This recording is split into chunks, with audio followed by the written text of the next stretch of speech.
ಕುರ್ಚಿ ಅಲುಗಾಡೋ ತನಕ ಮಂತ್ರಿಗಳು ಕುರ್ಚಿ ಬಿಟ್ಟು ಹೇಳಲ್ಲ. ಪ್ರವಾಹ ಬರ್ಲಿ, ಜನ ಸಾಯ್ಲಿ, ಬದುಕ್ಲಿ, ಇವರಿಗೆ ಕುರ್ಚಿನೇ ಮುಖ್ಯ. ಸೋಮಾರಿ ಮಂತ್ರಿಗಳು ಶಾಸಕರನ್ನ ನಿನ್ನೆ ನಿಮ್ಮ ನ್ಯೂಸ್ 18 ಕನ್ನಡ ಎಚ್ಚರಿಸಿತ್ತು. ಒಬ್ರು ಇಬ್ರು ನಿದ್ದೆ ಬಿಟ್ಟಿದ್ರೆ ಕೆಲವರಿಗೆ ಜನರೇ ಎಚ್ಚರಿಕೆ ಕೊಟ್ಟು ಕಳಿಸಿದ್ದಾರೆ.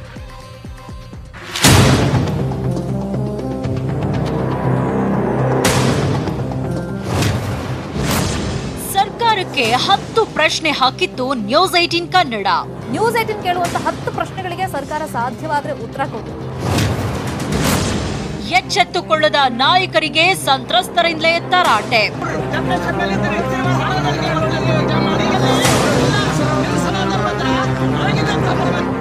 ಮೂರು ವರ್ಷದಿಂದ ಉತ್ತರ ಕರ್ನಾಟಕದಲ್ಲಿ ಆಗ್ತಾ ಇರೋ ಪ್ರವಾಹದ ವಿಷಮ ಸ್ಥಿತಿ ಹೇಗಿದೆ ಅಂತ ಎಲ್ರಿಗೂ ಗೊತ್ತು.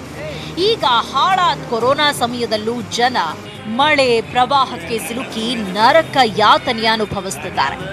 ಇಷ್ಟಾದ್ರೂ ನಿನ್ನೆವರೆಗೂ ಸರ್ಕಾರ ನಿದ್ದೆ ಮಾಡ್ತಿತ್ತು. ಪ್ರವಾಹ ಪೀಡಿತ ತಾಲೂಕುಗಳಲ್ಲಿ ಸಚಿವರು ಶಾಸಕರೆಲ್ಲ ಸೋಮಾರಿಗಳಾಗಿದ್ರು. ಅದಕ್ಕೆ ಇವತ್ತು ಜನರೇ ಸಿಟ್ಟಿಗೆದ್ದಿದ್ರು. ಕಲಬುರಗಿ ನೆರೆ ಪೀಡಿತ ಪ್ರದೇಶಗಳಿಗೆ ಶಾಸಕ ಅವಿನಾಶ್ ಜಾಧವ್ ಬಂದ್ರು. ಜನ ಫುಲ್ ಕ್ಲಾಸ್ ಕೊಟ್ರು.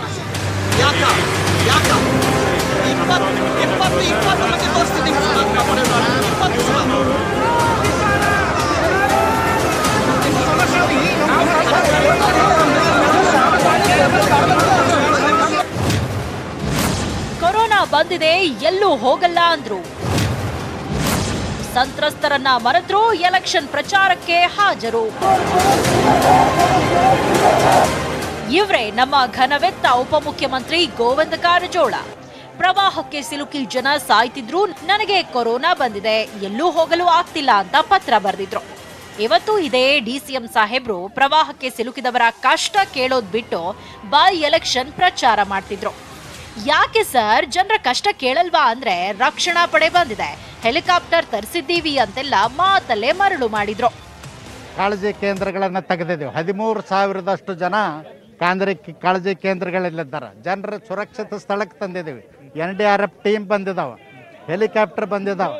ಹೀಗಾಗಿ ಅತ್ಯುತ್ತಮವಾದಂಥ ವ್ಯವಸ್ಥೆಯನ್ನು ನಮ್ಮವ್ರು ಮಾಡ್ತಾ ಇದ್ದಾರೆ. ಈಗಲೂ ಕೂಡ 5 ನಿಮಿಷ ತಹಸೀಲ್ದಾರ್ ಕಚೇರಿಯಿಂದ ಹೊರಗೆ ಬಂದ ತಕ್ಷಣ DC ಅವ್ರ ಜೋಡಿ ಮಾತಾಡಿದ್ದೀನಿ. ಕಲಬುರಗಿಗೆ ಬಂದ್ರು, ನೋಡಿದ್ರು, ಮಾತಾಡಿದ್ರು. ಒಂದೇ ದಿನಕ್ಕೆ ಸೀಮಿತಾನ ಅಶೋಕ್ ವಿಸಿಟ್ ನೋಡಿ. ಕಂದಾಯ ಸಚಿವರು ಎಷ್ಟು ಕಷ್ಟಪಟ್ಟು ಪ್ರವಾಹ ಪೀಡಿತರ ಕಷ್ಟ ಕೇಳೋಕ್ ಬಂದಿದ್ದಾರೆ ಅಂತ. ಅಶೋಕ್ ಇವತ್ತು ಕಲಬುರಗಿಯಲ್ಲಿ ಪ್ರವಾಹಕ್ಕೆ ಸಿಲುಕಿದ ಚಿಂಚೋಳಿ ತಾಲೂಕಿನ ಹಲವೆಡೆ ಭೇಟಿ ಕೊಟ್ಟರು, ಪರಿಶೀಲನೆ ಮಾಡಿದ್ರು. ಕಳೆದ ಸಲ ಬಂದಾಗ್ಲೂ ಸಂತ್ರಸ್ತರಿಗೆ ಸಮಸ್ಯೆ ಆದ್ರೆ ಯಾರನ್ನೂ ಬಿಡಲ್ಲ, ಕ್ರಮ ತೆಗೆದುಕೊಳ್ತೀವಿ ಅಂತ ಹೇಳಿದ್ದ ಮಾತನ್ನೇ ಹೋದ್ರು. ಸಮೀಕ್ಷೆಗೆ ಬಂದಿದ್ದೀನಿ, ಅಧಿಕಾರಿಗಳು ಚುರುಕುಮುಟ್ಟು ಬಂದಿದ್ದೀನಿ. ಕೆಲಸ ಆಗಬೇಕು, ಯಾವುದೇ ಕಾರಣಕ್ಕೂ ಕೆಲಸದಲ್ಲಿ ಲೋಪ ಆದರೆ ಅವ್ರನ್ನ ಮನೆಗೆ ಕಳಿಸುವಂಥದ್ದು, ಅವ್ರ ಮೇಲೆ ಕಠಿಣ ಕ್ರಮಗಳನ್ನು ಸಸ್ಪೆಂಡು ಕೂಡ ಮಾಡಿಬಿಡ್ತೀನಿ.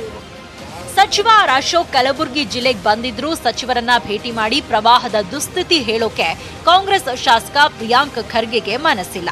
ಕಾಂಗ್ರೆಸ್ ಶಾಸಕರನ್ನ ಕರೆಸಿ ಮಾತಾಡೋಕೆ ಅಶೋಕ್ ರೆಡಿ ಇಲ್ಲ. ಒಂದೇ ಜಿಲ್ಲೆಯಲ್ಲಿದ್ರು ಅಶೋಕ್ ಚಿಂಚಳಿಯಲ್ಲಿದ್ರೆ ಪ್ರಿಯಾಂಕ್ ಖರ್ಗೆ ಚಿತ್ತಾಪುರ ಬಿಟ್ಟು ಕದಲಿಲ್ಲ. ಏನೋ ವಿಜಯಪುರದ ನಾಗಠಾಣ ಕ್ಷೇತ್ರದ 5 ಹಳ್ಳಿಗಳ 15 ಕುಟುಂಬಗಳು ಊರ್ ಬಿಟ್ಟು ಬರಲು ರೆಡಿ ಇರಲಿಲ್ಲ. ಕೊನೆಗೆ ಶಾಸಕ ದೇವಾನಂದ್ ಚೌಹಾಣ್ ಅಧಿಕಾರಿಗಳ ಜೊತೆ ಸೇರಿ ಎಲ್ಲರ ಮನವೊಲಿಸಿ ಶಿಫ್ಟ್ ಮಾಡಿಸಿದ್ರು.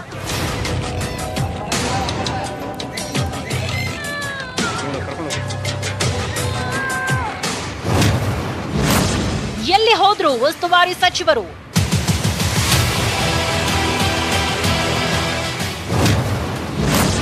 ರಮೇಶ್ ಜಾರಕಿಹೊಳಿ ಬೆಳಗಾವಿ ಉಸ್ತುವಾರಿ ಸಚಿವ.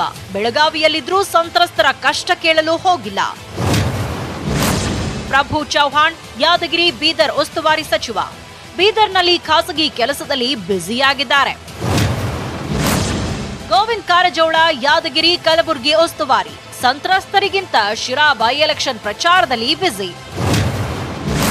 ಲಕ್ಷ್ಮಣ್ ಸವದಿ ರಾಯಚೂರು ಉಸ್ತುವಾರಿ ಸಚಿವ. ರಾಯಚೂರು ಬಿಟ್ಟು ಬೆಂಗಳೂರಲ್ಲಿ ಆರಾಮಾಗಿದ್ದಾರೆ. ಸಿಸಿ ಪಾಟೀಲ್ ಗದಗ ಉಸ್ತುವಾರಿ ಸಚಿವ. ನಿನ್ನೆ ವಿಸಿಟ್ ಹಾಕಿ ಇವತ್ತು ರೆಸ್ಟ್ ಮಾಡ್ತಿದ್ದಾರೆ. ಬಸವರಾಜ ಬೊಮ್ಮಾಯಿ ಹಾವೇರಿ ಉಸ್ತುವಾರಿ ಸಚಿವ. ಬೆಂಗಳೂರು ಬಿಟ್ಟು ಹೊರಗೆ ಹೋಗ್ತಿಲ್ಲ ಸಚಿವರು. ಶಶಿಕಲಾ ಜೊಲ್ಲೆ ವಿಜಯಪುರ ಉಸ್ತುವಾರಿ ಸಚಿವೆ. ಕೊರೋನಾದಿಂದ ಕ್ವಾರಂಟೈನ್ ಆಗಿದ್ದಾರೆ. ಜಗದೀಶ್ ಶೆಟ್ಟರ್ ಧಾರವಾಡ ಉಸ್ತುವಾರಿ ಸಚಿವ ಸಂತ್ರಸ್ತರ ಬಗ್ಗೆ ಚಿಂತೆ ಬಿಟ್ಟು ಆರಾಮಾಗಿದ್ದಾರೆ. ಮಳೆ ಬಂದಾಗ ಪ್ರವಾಹ ಬಂದಾಗ ಬಂದ ಪುಟ್ಟ ಹೋದ ಪುಟ್ಟ ಅಂತ ವಿಸಿಟ್ ಹಾಕಿ ಹೋಗ್ತಾ ಇದ್ದ ಮಂತ್ರಿ ಮಹೋದಯರು ಈಗ ಅದ್ಯಾಕೋ ಕಣ್ಣಿಗೆ ಕಾಣ್ತಿಲ್ಲ. ಯಾವಾಗ ನ್ಯೂಸ್ 18 ಕನ್ನಡ ಪ್ರಶ್ನೆ ಮಾಡ್ತೋ ಆಗ ಸಿಎಂ ಯಡಿಯೂರಪ್ಪ ಪ್ರವಾಹ ಪೀಡಿತ ಜಿಲ್ಲೆಗಳ ಡಿಸಿಗಳ ಜೊತೆ ಸಭೆ ಮಾಡಿದ್ರು. ಅಧಿಕಾರಿಗಳಿಗೆ ಎಚ್ಚರಿಕೆ ಕೊಟ್ರು. ಪ್ರವಾಹಕ್ಕೆ ಸಿಲುಕಿದ ಗ್ರಾಮಸ್ಥರ ಸ್ಥಳಾಂತರ ಮಾಡಿ ಸಂತ್ರಸ್ತರಿಗೆ ಉತ್ತಮ ಆಹಾರ ಪೂರೈಕೆಯಾಗಬೇಕು. ಕಾಳಜಿ ಕೇಂದ್ರಗಳಲ್ಲಿ ಕೊರೋನಾ ನಿಯಮ ಪಾಲಿಸಿ. ಜಾನುವಾರುಗಳಿಗೆ ಸರಿಯಾದ ಮೇವು ಪೂರೈಸಿ. ಕೋವಿಡ್ ಲಕ್ಷಣಗಳಿದ್ರೆ ಆಸ್ಪತ್ರೆಗೆ ಶಿಫ್ಟ್ ಮಾಡಿ. ಸಂತ್ರಸ್ತರ ರಕ್ಷಣೆಗೆ ಅಗತ್ಯವಿದ್ರೆ ಹೆಲಿಕಾಪ್ಟರ್ ಬಳಸಿ. ಪರಿಹಾರ ಕಾರ್ಯಗಳನ್ನ ಪಾರದರ್ಶಕವಾಗಿ ಮಾಡಿ. ಎಸ್ಡಿಆರ್ಎಫ್ ಹಾಗೂ ಡಿಸಿ ಖಾತೆಗಳಲ್ಲಿನ ಹಣ ಬಳಸಿಕೊಳ್ಳಿ ಅಂತ ಸಲಹೆ ಕೊಟ್ರು. ಬೆಳೆ ನಾಶ ಆಗಿದೆ, ಇದೆಲ್ಲಕ್ಕೂ ಪರಿಹಾರ ಕೊಡೋಕ್ಕೋಸ್ಕರ ಎಲ್ಲ ಸಿದ್ಧತೆಯನ್ನು ಮಾಡಿ ಹಣವನ್ನು ಬಿಡುಗಡೆ ಮಾಡಿದ್ದೇವೆ. ಡಿಸಿ ಹತ್ರ ಹಣ ಇದೆ. ಕೇಂದ್ರದ ಜೊತೆ ಸಮಾಲೋಚನೆ ಇವತ್ತು ಬೆಳಗ್ಗೆನೆ ಗೃಹ ಸಚಿವ ಅಮಿತ್ ಶಾ ಜೊತೆ ಮಾತನಾಡಿದ್ದೇನೆ. ಅವರು ಸಹ ಹೆಚ್ಚಿನ ನೆರವನ್ನು ಕೊಡ್ತೀವಿ ಅಂತ ಹೇಳಿದ್ದಾರೆ. ಸಿಎಂ ಅಧಿಕಾರಿಗಳಿಗೇನೋ ಸೂಚನೆ ಕೊಟ್ರು. ಆದ್ರೆ ಉಸ್ತುವಾರಿ ಸಚಿವರು ಮಾತ್ರ ಎಲ್ಲಿದ್ದಾರೆ ಅನ್ನೋದು ಯಾರಿಗೂ ಗೊತ್ತಿಲ್ಲ. ಆದ್ರೆ ಸಚಿವ ಸೋಮಣ್ಣ ಸಮರ್ಥನೆ ಮಾಡಿಕೊಂಡ್ರೆ ಡಿಕೆಶಿ ಸರ್ಕಾರದ ಕಾಲೆಳೆಯೋದನ್ನ ಮರೆಯಲಿಲ್ಲ. ಇದನ್ನು ಎಲ್ಲ ಜಿಲ್ಲಾ ಉಸ್ತುವಾರಿ ಮಂತ್ರಿಗಳು ಹೋಗಿದ್ದಾರೆ. ಜನರ ನೋವನ್ನು ಹಂಚ್ಕೊಳ್ಳೋದಕ್ಕೋಸ್ಕರ ನಾವಿದ್ದೇವೆ ವಿನ ಅವರೊಂದು ಕಡೆ ನಾವೊಂದು ಕಡೆ ಇಲ್ಲ. ಕಷ್ಟ ಸುಖ ಜನರ ಕಷ್ಟ ಏನು ಗೊತ್ತಿಲ್ಲ.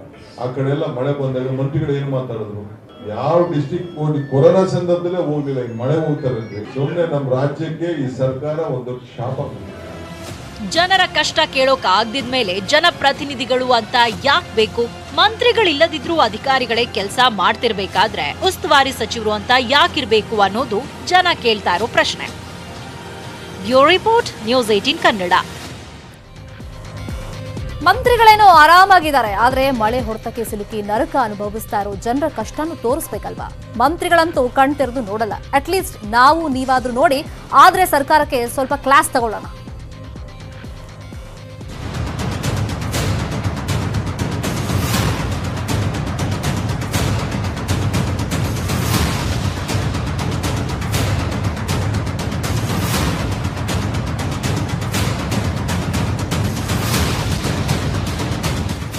ಯಾಕಜ್ಜಿ ಮನೆ ಮೇಲೆ ಹತ್ ಕೂತ್ಕೊಂಡಿದ್ಯಾ? ಮನ್ಯಾಗ ನೀರವ, ಆಗ ನಾವು ಸುಮ್ ಮೇಲೆ ಕುಂತೀವಿ. ಮನೆ ಕೂಡ ತನ ಹೋಗಲ್ಲ, ಸುಮ್ ಕೂತೀವಿ. ಯಾರೋ ಒಬ್ರು ಬಂದು ಕೇಳಕ್ ತಯಾರು ಬಂದಿರಕ ಬರ್ತಾರೆ, ಅಲ್ಲಿಗೆ ಹೋಗ್ತಾರೆ. ಎಷ್ಟ್ ದಿನದಿಂದ ಕೂತಿದ್ಯಾ ಅಜ್ಜಿ? ಊಟ ಗೀಟ ಮಾಡಿದ್ಯಾ?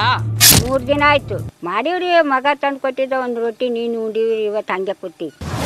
ಆಯ್ತು, ಕೆಳಗ್ ಬಾ, ಸರ್ಕಾರಕ್ಕೆ ಹೇಳಿ ಏನಾದ್ರೂ ವ್ಯವಸ್ಥೆ ಮಾಡೋಣ. ಮನೆ ಕೂಡ ತನ ಇಳಿಯಲ್ರಿ, ಮತ್ತೇನ್ ಮಾಡ್ಬೇಕ್ರಿ? ಹಿಂಗ ಕುಂತರು ಕೂಡಲಾಗ್ಯಾರ, ಹ್ಯಾಂಗ್ ಕೂತರು ಕೂಡಲಾಗ್ಯಾರ. ಏನ್ರಮ್ಮ, ನೀವಾದ್ರೂ ಅಜ್ಜಿಗೆ ಹೇಳ್ಬೇಕಲ್ವಾ? ಮನೆ ಮೇಲೆ ಕೂತ್ಕೊಂಡಿದೆ, ಏನಾದ್ರೂ ಹೆಚ್ಚು ಕಮ್ಮಿ ಆದ್ರೆ? 3 ದಿನ ಆಯ್ತು, ಊಟ ಇಲ್ಲ ಪಿಟ್ಟಲ್ಲ, ಹಂಗೆ ಕುಂತಾವ. ಇಲ್ಲಿ ಅಂದ್ರೆ ಇಳಿಲ್ರಿ. ಇಲ್ಲ, ನನ್ನ ಮನೆ ನೀರು ಕೊಡೋರ ಇಲ್ಲೇ ಕುಂತ. ನೋಡಿ, ವೋಟ್ ಹಾಕಿಸ್ಕೊಂಡು ಹೋದವರಂತೂ ಅಜ್ಞಾನಿಗಳಾಗಿದ್ದಾರೆ. ಜನರ ಕಷ್ಟ ಕೇಳೋಕ್ ಬರ್ತಿಲ್ಲ. ಅದಕ್ಕೆ ಸಾಕ್ಷಿ ಕಲಬುರಗಿ ಜಿಲ್ಲೆ ಫಿರೋಜಾಬಾದ್ ಗ್ರಾಮದ 80 ವರ್ಷದ ಈ ಅಜ್ಜಿ. ಸರ್ಕಾರ ಮನೆ ಕಟ್ಟಿಸ್ಕೊಡೋವರೆಗೂ ಮನೆ ಮೇಲೆ ಇರ್ತೀನಿ ಅಂತ ಕಲ್ಲಮ್ಮ ಮನಸ್ ಮಾಡ್ಕೊಂಡು ಕುಂತವ್ರೆ. ಇಲ್ ನೋಡಿ, 90 ವರ್ಷ ದಾಟಿರೋ ಅಜ್ಜಿಯನ್ನ ಹೇಗ್ ಹೊತ್ಕೊಂಡ್ ಬರ್ತಿದ್ದಾರೆ ಅಂತ. ಈ ದೃಶ್ಯ ನೋಡಿ, ಹಸು ಎಮ್ಮೆಗಳನ್ನ ಹೇಗ್ ರಕ್ಷಣೆ ಮಾಡ್ತಿದ್ದಾರೆ ಅಂತ. ಈ ದೃಶ್ಯ ನೋಡಿ, ನಡುಗಡ್ಡೆಯಲ್ಲಿ ಸಿಲುಕಿ ನದಿ ನೀರನ್ನೇ ದಾಟಿ ಹೇಗ್ ಜೀವ ಉಳಿಸ್ಕೊಂಡ್ ಬರ್ತಿದ್ದಾರೆ ಅಂತ. ವಿಜಯಪುರ ಜಿಲ್ಲೆಯಲ್ಲಂತೂ 3 ದಿನಗಳಿಂದ ನೀರು ಊರೂರನ್ನೇ ಆವರಿಸಿಕೊಂಡಿದೆ. ಸಾವಿರಾರು ಎಕರೆ ಬೆಳೆ ಹಾಳಾಗಿದೆ. 100 ಮನೆಗಳು ಜಲಸಮಾಧಿಯಾಗಿದೆ. 10 ಸೇತುವೆಗಳು ಕಣ್ಮರೆಯಾಗಿವೆ.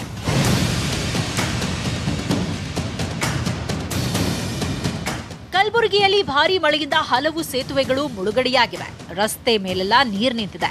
ದಾರಿ ಕಾಣದೆ 100 ಲಾರಿಗಳು ರಸ್ತೆ ಬದಿಯಲ್ಲೇ ಠಿಕಾಣಿ ಹೂಡಿವೆ.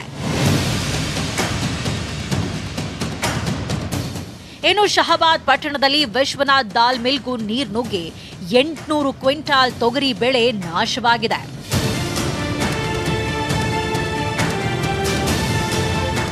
ಬೆಳಗಾವಿಯ ಸವದತ್ತಿ ತಾಲೂಕಿನ ಸೋಗಲ ಕ್ಷೇತ್ರ ಜಲಾವೃತವಾಗಿದೆ. ಸೋಗಲದ ಸೋಮೇಶ್ವರ ದೇವಸ್ಥಾನಕ್ಕೆ ಹೋಗಿದ್ದ ಭಕ್ತರು ಜಲಪಾತದ ನೀರು ಬಂದಾಗ ದೇವಸ್ಥಾನದಲ್ಲೇ ಸಿಲುಕೊಂಡಿದ್ರು. ಆಗ ಹಗ್ಗ ಹಿಡಿದು ಭಕ್ತರನ್ನ ಪೂಜಾರಿಗಳೇ ದಡ ಸೇರಿಸಿದ್ರು. ಬೆಳಗಾವಿಯ ಹುಕ್ಕೇರಿಯಲ್ಲಿ ಬಟ್ಟೆ ಅಂಗಡಿಗೆ ನೀರು ನುಗ್ಗಿದ್ದು ಸೀರೆಗಳೆಲ್ಲ ಹಾಳಾಗಿ ಹೋಗಿವೆ. ದಿಕ್ಕು ಕಾಣದ ಮಾಲೀಕ 20 ರೂಪಾಯಿಗೆ ಒಂದ್ ಸೀರೆ ಅಂತ ಹರಾಜ್ ಹಾಕ್ತಿದ್ರು. ಮಹಿಳೆಯರು ಬೇಡ್ತಾರಾ? 20 ರೂಪಾಯಿಗೆ ಒಂದ್ ಸೀರೆ ಅಂತಿದ್ದ ಹಾಗೆ ಮುಗಿ ಬಿದ್ದು ಖರೀದಿಸಿದ್ರು.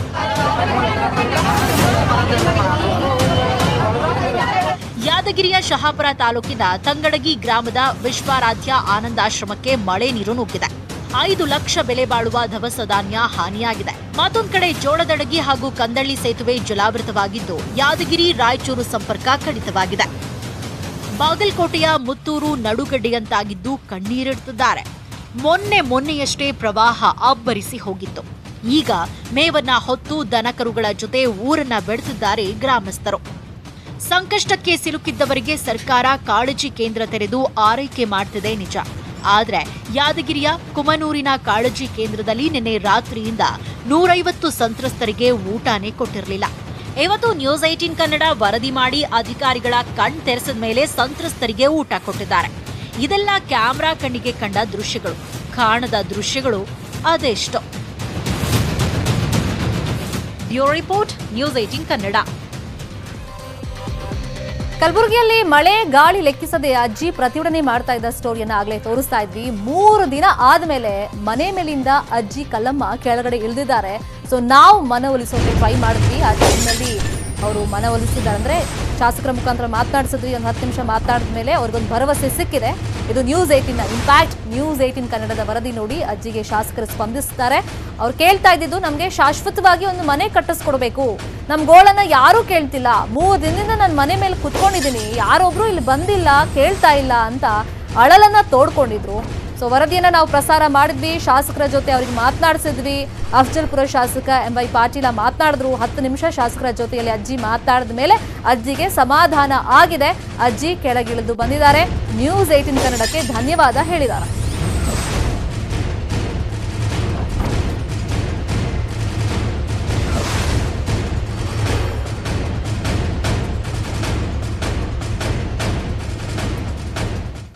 ಐದು ರೂಮ್ನ್ಯಾಗ ನೀರು ಉಕ್ಕಾವ್ರಿ. ಒಟ್ಟು ಸಾಮಾನು ಎಲ್ಲ ಕಿತ್ತಿಗೆ ಚೆತ್ತಿನ ಮೇಲೆ ಇಟ್ಟೀನ್ರಿ. ಚೆತ್ತಿನ ಮೇಲೆ ಇಟ್ಟೀನ್ರಿ. ನಾನು ನೋಡ್ರಿ ಮನಿನೇ ಬೇಕ್ರಿ, ನಮ್ಗೇನು ರೊಕ್ಕ ರೂಪಾಯಿ ಬೇಕಾಗಿಲ್ರಿ. ಮನಿ ಏನು ಅದೇ ಜಾಗದಾಗ ಏನು ಎಲ್ಲಾರ ಕೊಡ್ರಿ ಸಾಬ್ರೆ. ಆಯ್ತದು ನಾನು ಶಿಫ್ಟಿಂಗ್ನಾಗ ಹೊಸ ಊರಾಗ ಕೊಡ್ತೀನಿ ನಾನು. ನೋಡ್ರಿ ಸರ್, ಅದು ಇದು ಮಾಡ್ಕೋರಿ ನೀವು. ಕೆಳಗಿಳಿದ್ರಿ ಏಸು ರೂಮ್ ಕೊಡ್ತೀರಿ. ಹೊಸ ಮನಿ ಕಟ್ ಕೊಡ್ತಾರ. ಇದು ಹೋಗದೆ ಇದು ಇದ್ರ ಆಸೆ ಬಿಡೋದು, ಹೊಸ ಮನೆಗೆ ಇರೋದು. ಕಟ್ಟಿ ಕೊಡ್ರಿ ಅಂದ್ರ ಬಿಡೋ ಮನೆ. ನಿಮ್ ಮಾತಿನ ಮೇಲೆ ಇಳಿತೀನಿ ನೋಡ್ರಿ. ಐದು ರೂಮ್ನ್ಯಾಗ ನೀರು ಉಕ್ಕಾವ್ರಿ. ಒಟ್ಟು ಸಾಮಾನು ಎಲ್ಲ ಕಿತ್ತಿಗೆ ಚೆತ್ತಿನ ಮೇಲೆ ಇಟ್ಟೀನ್ರಿ. ಚೆತ್ತಿನ ಮೇಲೆ ಇಟ್ಟೀನ್ರಿ. ನಾನು ನೋಡ್ರಿ 2018-19 ಪ್ರವಾಹ ಬಿಡಿ, ಈ ವರ್ಷದಲ್ಲಿ ಉತ್ತರ ಕರ್ನಾಟಕದಲ್ಲಾದ ಪ್ರವಾಹದಿಂದ ಆದಂತ ಸಾವು ನೋವು ನಷ್ಟ ಎಷ್ಟೆಷ್ಟು ಅನ್ನೋ ಲೆಕ್ಕವನ್ನ ಇದೀಗ ನಿಮ್ಮ ಮುಂದೆ ಇಡ್ತಾ ಇದೀವಿ ನೋಡಿ. ಮಳೆ ಪ್ರವಾಹದ ನಷ್ಟ 2020 ಅಂದ್ರೆ ಈ ವರ್ಷದಲ್ಲಿ ಆಗಿರುವಂತ ನಷ್ಟ, ವಿಜಯಪುರ ಜಿಲ್ಲೆಯಲ್ಲಿ ಆಗಿರುವಂತ ನಷ್ಟ 1000 ಕೋಟಿ ಇಲ್ಲಿ ತನಕ. ಯಾಕಂದ್ರೆ ಈಗ ಮತ್ತೆ ಪ್ರವಾಹ ಬಂದಿದೆ, ಮತ್ತಷ್ಟು ನಷ್ಟ ಅಫ್ಕೋರ್ಸ್ ಆಗಿರುತ್ತೆ. ಸೊ ಆ ಲೆಕ್ಕ ಇನ್ನಷ್ಟೇ ಸಿಗಬೇಕಾಗಿದೆ. ಇನ್ನು ಹಾವೇರಿಯಲ್ಲಿ 33.50 ಕೋಟಿಯಷ್ಟು ಮಳೆ ಮತ್ತೆ ಪ್ರವಾಹದಿಂದ ಈ ವರ್ಷ ನಷ್ಟ ಉಂಟಾಗಿದೆ ಅನ್ನೋದು ಗೊತ್ತಾಗಿದೆ. ಇನ್ನು ಮುಂದಿನ ಜಿಲ್ಲೆ ಉತ್ತರ ಕನ್ನಡ ಜಿಲ್ಲೆ, ಆ ಭಾಗದಲ್ಲಿ ಸುಮಾರು 30 ಕೋಟಿಯಷ್ಟು ಇಲ್ಲಿ ತನಕ ನಷ್ಟ ಆಗಿದೆ ಮಳೆ ಮತ್ತೆ ಪ್ರವಾಹದಿಂದ ಈ ವರ್ಷ ಅನ್ನೋದು ಗೊತ್ತಾಗಿದೆ. ಹಾಗೆಯೇ ಬೀದರ್ನಲ್ಲಿ ಸುಮಾರು 500 ಕೋಟಿಯಷ್ಟು ನಷ್ಟ 2020ರಲ್ಲಿ ಈ ವರ್ಷ ಆಗಿದೆ ಅಂತ ಒಂದು ವರದಿ ಹೇಳ್ತಾ ಇದೆ. ಇನ್ನು ಬೆಳಗಾವಿಯಲ್ಲಿ 310 ಕೋಟಿಯಷ್ಟು ಮಳೆ ಮತ್ತೆ ಪ್ರವಾಹದಿಂದ ನಷ್ಟ ಆಗಿದೆ. ಇದರಲ್ಲಿ ಮನೇನೂ ಸೇರ್ಕೊಳ್ತು, ಜೊತೆಗೆ ಈಗ ಹೊಲ ಗದ್ದೆ ರೈತರು ಬೆಳೆದಂತ ಬೆಳೆ ಎಲ್ಲವೂ ಸೇರ್ಕೊಳ್ಳುತ್ತೆ. ಇನ್ನು ರಾಯಚೂರು ಜಿಲ್ಲೆಯಲ್ಲಿ 69 ಕೋಟಿಯಷ್ಟು ನಷ್ಟ ಆಗಿದೆ. ಇದೆಲ್ಲ ಅಂದಾಜು ಇಲ್ಲಿ ತನಕ. ಈಗ ಪ್ರವಾಹ ಮತ್ತೆ ಬಂದಿದೆ, ಮತ್ತಷ್ಟು ನಷ್ಟ ಉಂಟಾಗಿದೆ. ಮತ್ತೆ ವರದಿ ಬಂದ ಮೇಲೆ ಎಷ್ಟು ಕೋಟಿ ನಷ್ಟ ಆಗಿದೆ ಅನ್ನೋದನ್ನ ನೋಡಬೇಕಾಗುತ್ತೆ.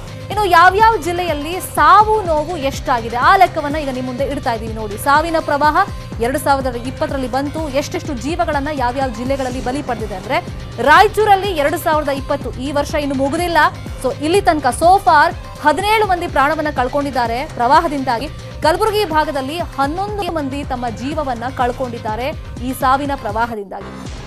ಇನ್ನು ಗದಗ ಭಾಗದಲ್ಲಿ 2 ಸಾವನ್ನಪ್ಪಿದ್ದಾರೆ ಈ ವರ್ಷದಲ್ಲಿ ಭಾರೀ ಮಳೆ ಮತ್ತೆ ಪ್ರವಾಹದಿಂದಾಗಿ.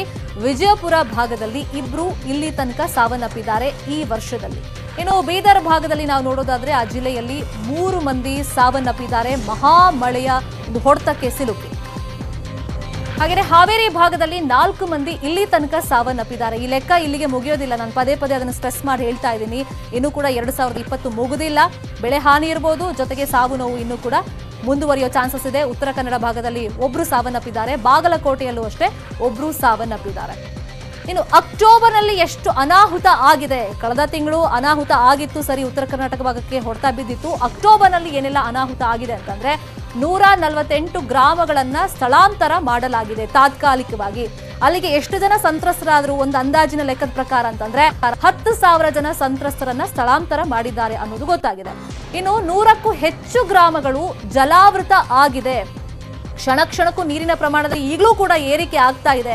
ಕೆಲವರು ಒಪ್ಕೊಳ್ತಾ ಇಲ್ಲ, ಕೆಲವರು ಸೇಫ್ ಆಗಿದ್ರೆ ಸಾಕಪ್ಪ, ಜೀವ ಉಳಿದ್ರೆ ಸಾಕು ಅಂತ ಬರ್ತಾ ಇದ್ದಾರೆ. ಸುಮಾರು 100ಕ್ಕೂ ಹೆಚ್ಚು ಗ್ರಾಮಗಳು ಜಲಾವೃತ ಆಗಿದೆ. ಇಲ್ಲಿ ತನಕ 30 ಗ್ರಾಮಗಳು ಕಂಪ್ಲೀಟ್ ಆಗಿ ಮುಳುಗಡೆ ಆಗಿದೆ.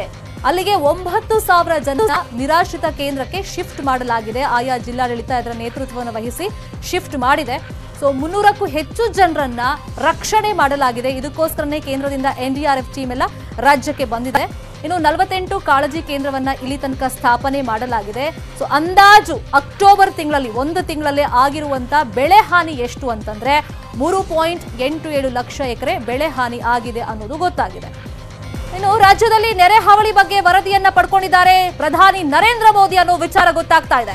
ಸಿಎಂ ಬಿಎಸ್ವೈಗೆ ಕರೆ ಮಾಡಿ ಪ್ರವಾಹದ ವರದಿಯನ್ನ ಪ್ರಧಾನಿ ನರೇಂದ್ರ ಮೋದಿ ಪಡ್ಕೊಂಡಿದ್ದಾರೆ. ಕೇಂದ್ರದಿಂದ ಅಗತ್ಯ ಪರಿಹಾರವನ್ನ ಕೊಡ್ತೀವಿ, ನಾವು ಸಹಕಾರ ಕೊಡ್ತೀವಿ ಅನ್ನೋ ಭರವಸೆಯನ್ನ ಪ್ರಧಾನಿ ನರೇಂದ್ರ ಮೋದಿ ಬಿಐಗೆ ಕಾಲ್ ಮಾಡಿದಾಗ ಕೊಟ್ಟಿದ್ದಾರೆ ಅನ್ನೋದು ಗೊತ್ತಾಗಿದೆ.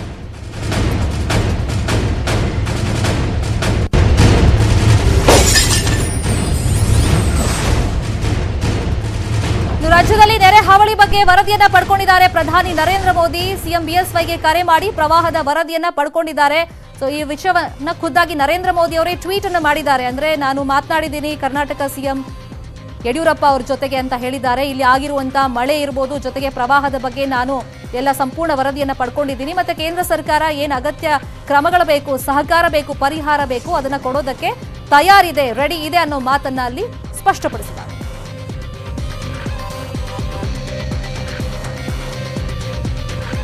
ಸೊ ಭಾರಿ ಪ್ರವಾಹದಿಂದ ಮಳೆಯಿಂದಾಗಿ ಎಲ್ಲೆಲ್ಲ ಏನೆಲ್ಲ ಪರಿಸ್ಥಿತಿ ಉದ್ಭವವಾಗಿದೆ, ಸಂತ್ರಸ್ತರ ಗೋಳೇನು, ಕಂಪ್ಲೀಟ್ ಮಾಹಿತಿಯನ್ನು ನೀವು ಕೂತಲ್ಲೇ ತಿಳ್ಕೋಬೇಕು, ಓದಬೇಕು ಅಂದ್ರೆ ನೀವು ಮಾಡಬೇಕಾಗಿರೋದು ವೆರಿ ಸಿಂಪಲ್.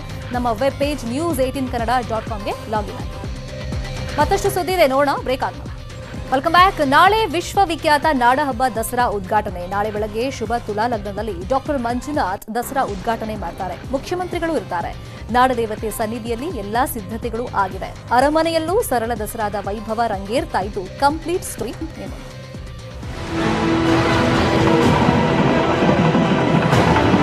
ಕಳೆದ ವರ್ಷದ ಅದ್ದೂರಿ ದಸರಾ ಈ ವರ್ಷ ನಡೆಯಲ್ಲ. ಕಳೆದ ವರ್ಷ ಸೇರಿದಂತೆ ಲಕ್ಷ ಜನ ಈ ಸಲ ಇರಲ್ಲ. ಕಳೆದ ವರ್ಷ ಅಂಬಾರಿ ಹೊತ್ತು ಸಾಗಿದ್ದ ಅರ್ಜುನ ಈ ವರ್ಷ ಅಂಬಾರಿ ಹೊರತಿಲ್ಲ.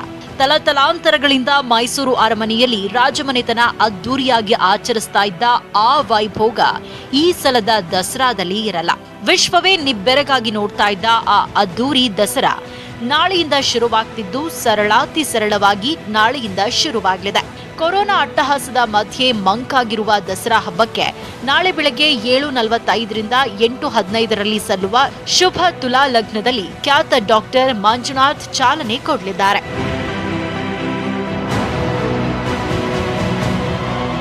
ದಸರಾ ಉದ್ಘಾಟನೆ ಕಾರ್ಯಕ್ರಮಕ್ಕೆ ಈಗಾಗಲೇ ಸಿಎಂ ಯಡಿಯೂರಪ್ಪ ಮೈಸೂರಿಗೆ ಬಂದಿದ್ದಾರೆ.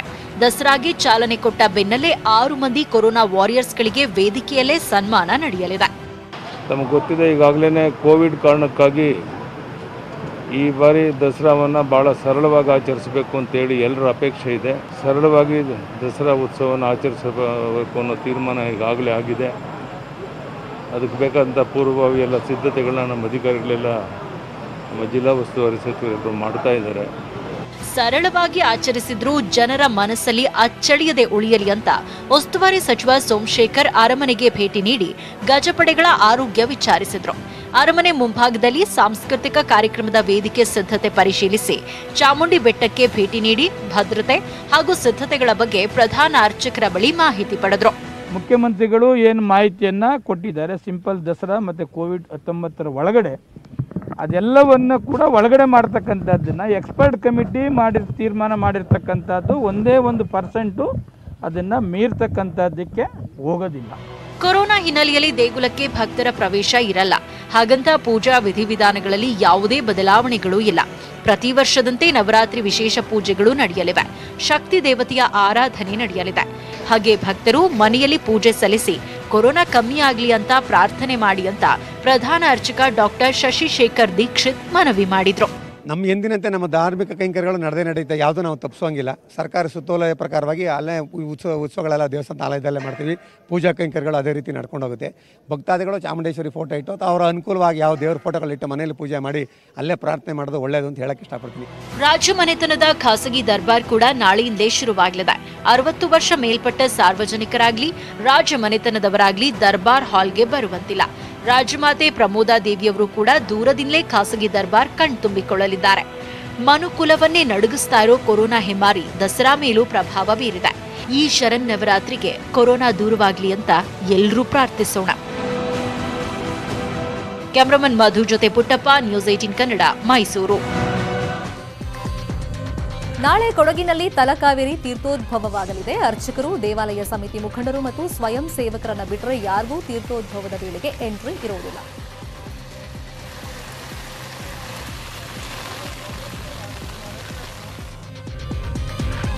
ರಾಜ್ಯ, ದೇಶ, ವಿದೇಶದಲ್ಲಿ ಇವತ್ತಿನ ಮೇಜರ್ ಸ್ಟೋರೀಸ್ ಏನಿದೆ, ಪ್ರತಿಕ್ಷಣ ಏನೆಲ್ಲ ಅಪ್ಡೇಟ್ ಆಗ್ತಾ ಇದೆ ತಿಳ್ಕೋಬೇಕು ಅಂದ್ರೆ ನೀವು ಕೂತಲೇ news18kannada.comಗೆ ಲಾಗಿನ್ ಆದರೆ ಸಾಕಾಗುತ್ತೆ.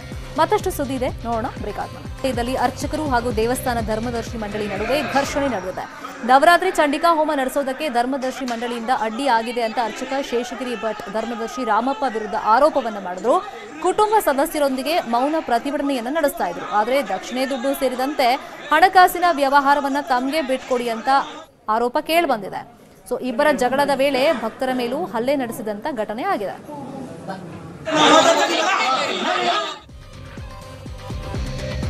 ಇದು ಇವತ್ತಿನ ಅಗ್ರ ರಾಷ್ಟ್ರೀಯ ವಾರ್ತೆ. ಇದೀಗ ಬಿಗ್ ಸ್ಟೋರಿ ನೋಡೋ ಟೈಮ್. ನೋಡ್ತಾ ಇರಿ ನ್ಯೂಸ್ 18 ಕನ್ನಡ. ಜಾಲ ನಮ್ಮದು, ಬಲ ನಿಮ್ಮದು.